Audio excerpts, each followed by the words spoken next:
Hi, my name is Jared, and this is Horror Obsession. This time of year, everyone is extremely aware of their weird family traditions, and perhaps even gossipy or disturbing secrets. Today's recommendation takes this concept and runs with it, creating a slow-moving, atmospheric horror movie that is light on the gore and jump scares. Today's recommendation is We Are What We Are, 2013, directed by Jim Mickle. A remake of a 2010 Spanish-language movie by the same name, which was intended as a standalone sequel to Guillermo del Toro's fantastic 90s movie Cronos, We Are What We Are stars Julia Garner of Ozark fame. The movie follows the Parkers, a reclusive religious family with a terrifying secret. The movie starts off with their mother, who is getting supplies at a local store during a huge rainstorm resulting in significant flooding. She goes outside and sees a poster of a missing girl, then starts bleeding from her mouth and falls and hits her head and drowns in a ditch. Frank, the father, is extremely distraught and sends his two daughters, Rose and Iris, to identify the body.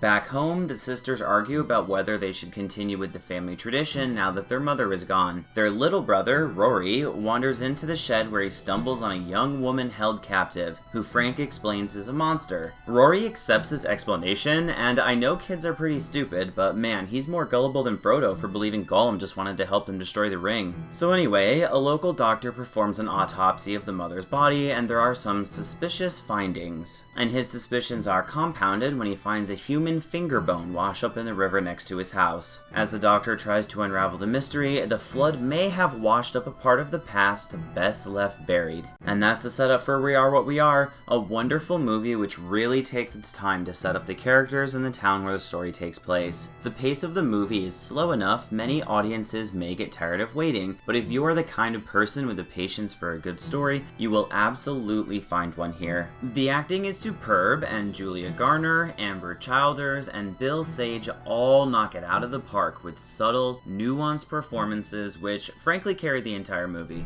There are some flashbacks and journal entries which complicate the narrative a bit, so it's important to pay attention. I absolutely understand why this movie has low ratings, as it is quite dull in places, but by the time the midpoint of the movie is reached and everything is in motion, the conclusion really delivers, and the end result is an intense climax that makes the whole journey worth it. And that's the recommendation for day number 19, and check back in tomorrow for a movie based on a children's book that ends up exceeding expectations and delivering massively on the entertainment value.